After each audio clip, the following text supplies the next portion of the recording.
दोस्तों नमस्कार। हमारी इस खास रिपोर्ट में आपका स्वागत है। मैं हूं आपके साथ दिनेश कुमार। देश की सबसे बड़ी मेडिकल परीक्षा नीट मामले को लेकर देश भर में चर्चा हो रही है कि आखिरकार इतनी बड़ी परीक्षा इस तरीके से घपले घोटाले की भेंट क्यों चढ़ गई और आखिरकार कैसे एग्जाम से पहले ही पेपर सर्कुलेट हो गया। जांच में एजेंसियों ने बड़ी कार्रवाई करते हुए देश भर में अब तक 16 लोगों को पूछताछ के लिए हिरासत में ले लिया है। इस मामले में महाराष्ट्र से 2 लोगों की संलिप्तता सामने आई है, जिन्हें राजस्थान पुलिस और महाराष्ट्र पुलिस के संयुक्त ऑपरेशन में पकड़ा गया है। इस मामले में सीबीआई ने केस दर्ज कर लिया है और जांच भी शुरू कर दी है। सूत्रों के मुताबिक हिरासत में लिया गया एक आरोपी महाराष्ट्र के नासिक का रहने वाला है और बीएमएस के अंतिम वर्ष का छात्र है। 30 वर्षीय शुभम खैरनार इंदिरा नगर पुलिस थाना क्षेत्र का निवासी है और पढ़ाई के सिलसिले में बाहर रह रहा था। शुरुआती जांच में सामने आया है कि वह एक एजुकेशनल काउंसलर के तौर पर काम कर रहा था। पहचान छुपाने के लिए मुंडन भी करवाया। जांच एजेंसियों को तकनीकी सूचना के आधार पर आरोपी की तस्वीर मिली थी। आरोपी ने पहचान छिपाने के लिए अपना हुलिया बदल लिया था, लेकिन क्राइम ब्रांच के कांस्टेबल ने उसकी सटीक पहचान कर ली। इसके बाद उसे पकड़ लिया गया। आरोपी ने पहचान छिपाने के लिए अपना मुंडन करवाया था। नासिक सिटी के पुलिस उपायुक्त किरण कुमार चौहान ने बताया कि सुबह राजस्थान पुलिस की ओर से अनुरोध प्राप्त हुआ था। इसके बाद नासिक क्राइम ब्रांच ने कार्रवाई करते हुए आरोपी को हिरासत में लिया। उन्होंने कहा कि आरोपी को राजस्थान पुलिस के पहुंचने पर उनके हवाले कर दिया जाएगा। मंदिर जाते वक्त हिरासत में लिया गया ये शख्स, जानकारी के अनुसार मंगलवार दोपहर करीब 12 बजे नासिक क्राइम ब्रांच यूनिट 2 ने जाल बिछाकर उसे उस समय हिरासत में लिया जब वह इंदिरा नगर थाना क्षेत्र में दर्शन के लिए मंदिर जा रहा था। पुलिस अधिकारियों के मुताबिक आरोपी ने अपना भेष बदलकर जांच से बचने की कोशिश की, लेकिन तकनीकी साक्ष्य के आधार पर उसे गिरफ्तार कर लिया गया। मामले की जांच लगातार जारी है और पेपर लीक नेटवर्क से जुड़े अन्य लोगों की तलाश की जा रही है। अब 140 जो सवाल थे वो सीधे मैच हो चुके हैं।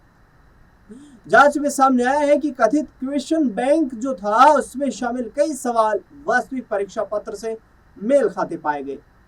एजेंसियों के अनुसार लगभग 140 प्रश्न ऐसे मिले जो परीक्षा में पूछे गए सवालों से लगभग समान थे। चूंकि नीट में प्रत्येक प्रश्न 4 अंकों का होता है, ऐसे में इससे करीब 600 अंकों तक का संभावित फायदा मिलने की आशंका जताई जा रही है।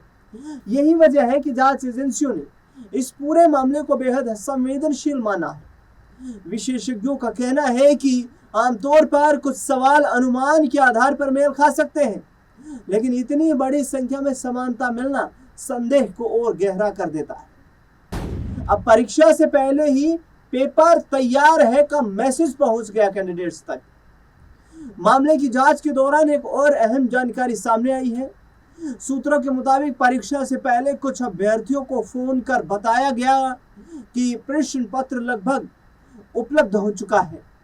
जांच एजेंसियों का दावा है कि यह कॉल दिल्ली से किया गया था, जिसके बाद सीकर में कथित प्रश्न पत्र जो है वो तेजी से फैलने लगा।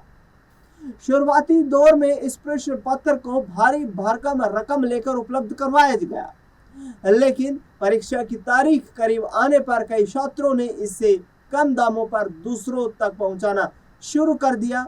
बताया जा रहा है कि सामग्री बाद में 5,000 से 30,000 रुपए तक में बेची गई। जांच में इसे बड़े स्तर पर कमीशन और मुनाफे के नेटवर्क के रूप में देखा जा रहा है। अब इस पूरे मामले पर क्या बोले राजस्थान के शिक्षा मंत्री?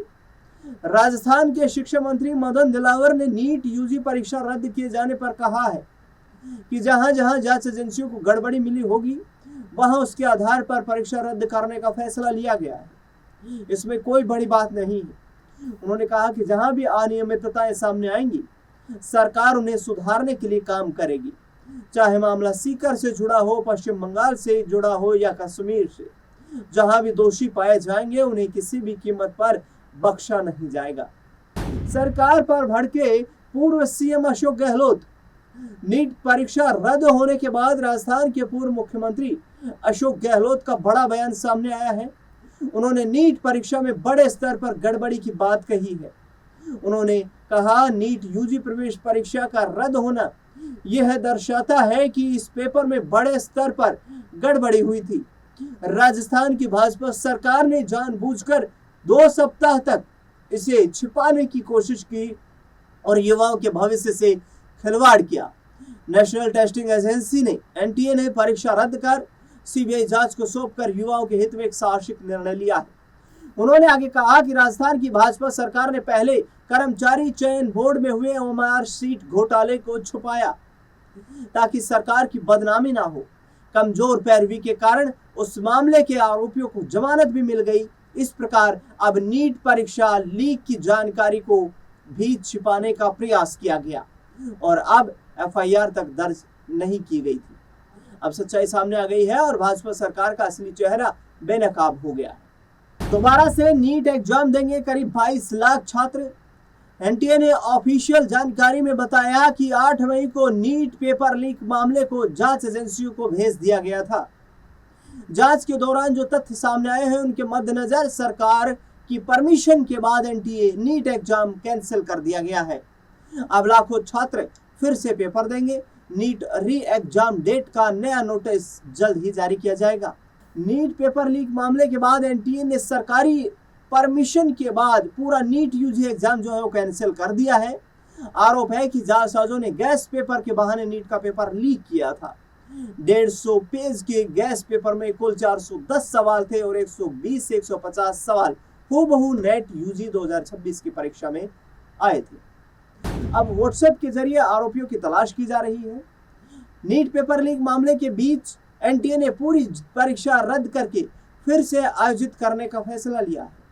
अब तक Rajasthan police SOG paper leak की जांच कर रही है, जिसमें केरल, राजस्थान का सीकर और देहरादून 3 राज्यों से पेपर लीक के तार जुड़ने के सुराग मिले थे। इसके अलावा गैस पेपर सैकड़ों व्हाट्सएप ग्रुप्स पर शेयर होने की बात सामने आई। आगे की जांच सीबीआई को सौंपी गई है।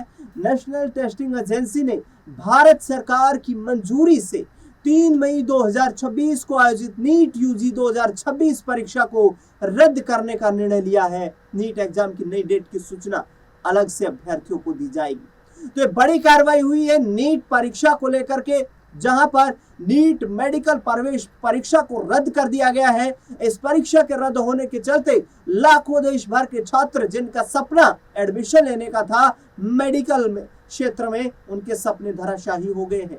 लेकिन जांच एजेंसियों का यहां पर लगातार एक्शन हो रहा है और आरोपियों को लगातार हिरासत में लिए जाने की प्रक्रिया जारी है। ऐसे में देखना बेहद दिलचस्प होगा कि आगे आने वाले वक्त की जानकारी में किस तरीके की का एक्शन जो है वो और लेती हुई पुलिस और एसओजी की टीमें सामने आती है यहाँ पर, और किस तरीके से इस पूरे नेटवर्क को तोड़ने का प्रयास किया जाता है।